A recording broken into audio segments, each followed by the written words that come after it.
Welcome back to Andersen Acres. We're here with this goofy guy. It's 40 below outside. There's tequila. And frankly, it's freezing cold. So even if you want to be outside all the time, it's not a bad idea to come in and warm up those tootsies.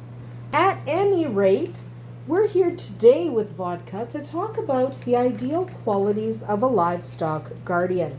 These guys are fantastic at their job, and it's important when you're looking for your own livestock guardian to kind of know, there's whiskey, not a livestock guardian, but it's important to kind of know what you're looking for, what kind of traits you need in your livestock guardian before you bring him home. Okay, so you get the right dog for the job.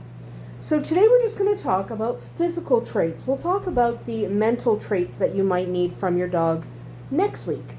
But this week, physical traits. So the first thing you need is a large dog. Okay, livestock guardian breeds are large. He's 150 pounds. She's 100 pounds. For comparison, this guy who's been ripping up toys all morning, he's only 50 pounds. He's not a livestock guardian. Even if your dog, who is maybe about whiskey size, is really, really good with your animals and wants to protect your animals, that is not a livestock guardian. He is not big enough to do the job.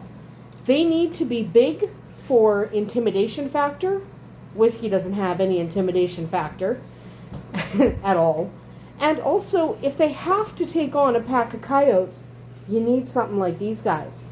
You need something big and bulky and, frankly, ready to do the job. You also need something with stamina.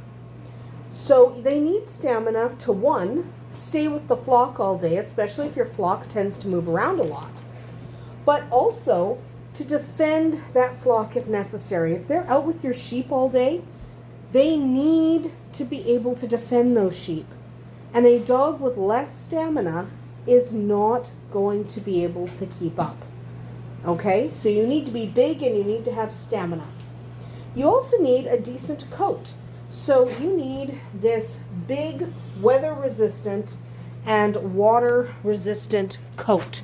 His coat is thick and fuzzy and ready to protect him because he does need to be protected. Am I bugging you? I'm bugging him and he wants to go back out. In a minute. Just wait. But you need that big coat. That coat needs to be weather and water resistant to protect them. It needs to be large and fluffy to keep them warm. And it should have minimum maintenance. That is what livestock guardian breeds have. Even if you don't have a Great Pyrenees, he's got this wonderful natural coat that just drops dirt everywhere. But it doesn't stay on him, so he stays very clean.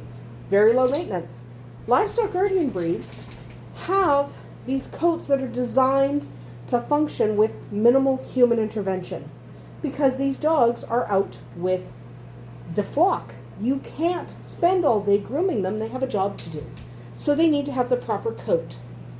They need to be at least partially nocturnal because nocturnal, it's actually a physical trait. You either are a night owl or you're not. And you need a dog that is a bit of a night owl because that's when most of the predators are active. They come around at night. So these guys kind of laze about during the day, but they'd be ready to take on anyone in the middle of the night. Right now, it's nap time. You also need them to be agile and fast. Okay, she's got nice long legs. He's got chonky legs that'll take him anywhere he needs to go. They need to be able to keep up with the flock and chase off those predators. They also need to be able to escape a predator if they get in over their head and need to get back up. Okay, so agile and fast is so important in a livestock guardian breed. They also need to have a slow metabolism. I've talked about this a few times in previous videos, but that slow metabolism is super important. One, it reduces the amount of food they need to eat. So Vodka here eats about the same amount of food as Whiskey there. Okay, about the same amount. Not exactly the same, but about the same. And that's important because, one, it keeps your feed bill down. But two, not needing so much food means they are able to stay out with the flock for a lot longer. Okay, they can stay out with the flock and not necessarily have to run inside for lunch every minute. So they are able to pull that off. Just a minute, buddy. The other thing with that slower metabolism is it leads to a calmer breed. Okay, livestock guardian breeds are naturally quite calm. It also lowers their prey drive. That is super important because if you have a dog with high prey drive, they are not a good fit for a livestock guardian. That's why these livestock guardian breeds have a lower metabolism. It serves them well and it lowers that entire prey drive. It just brings it right down. They are less likely to try to kill your chickens once they grow in the puppy phase. Puppy phase is different. Puppy phase is about playing. But once they get out of that puppy phase, their metabolism settles right down and they really, really drop in that prey drive. So that's a really important function of an actual livestock guardian. The other trait that you need is a loud, intimidating, strong bark. And these guys have it. You've heard their barks before. They're quiet right now. But if you've watched a few of our videos, especially her, you have heard her bark. Her barks are big and loud and intimidating, and her job is to keep people and other animals out of her yard. He handles them if they get into the yard, but her job is to repel them. You need that strong bark as that first line of defense. It'll protect your animals against so much if you have that loud, echoing over the horizon bark. Not that puny little bark that some dogs have. You need a dog with a strong, powerful bark. And that's what these guys have. So it is so, so important that they have these traits. And these traits are almost exclusively found in the livestock guardian breeds. They are bred for it.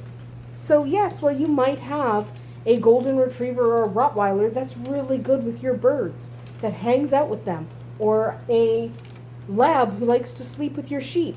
That's great. But that's not a true livestock guardian. Livestock guardians are built different. Okay? That is why I'm such a huge proponent of, if you want a livestock guardian, get ones that are livestock guardian breeds. Don't go get yourself a German Shepherd and call it a livestock guardian breed. It's not the same thing. These physical traits are so important for their functionality and their safety. The traits that make up a livestock guardian also help keep them safe when the coyotes come roaming. So it's really important that you look for these traits. Make sure you're picking a real livestock guardian breed. Don't bother Pippin. Pippin's not doing anything. She's just going in my room. It's fine. Pippin doesn't like, Tequila doesn't like Pippin in my room. Bothers her. You don't have to be that possessive over my room, baby. Anyway, it is really important that you have these traits, these physical traits that are present in livestock guardian breeds, to make sure the dog is capable of doing the job. Even if they're mentally on board with the job, if they don't have the physical traits to do it, it's not going to work. So absolutely make sure that the livestock guardian breed and specific dog you're getting meets these categories. If you're getting a puppy, make sure the parents meet those criteria, just so that you know you are getting something that can help you long term with your farm. Remember, you're getting a livestock guardian breed for them to be a livestock guardian. You need to make sure they can do the job before you bring them home. That's about it for us here today at Andersen Acres. We'll see you tomorrow.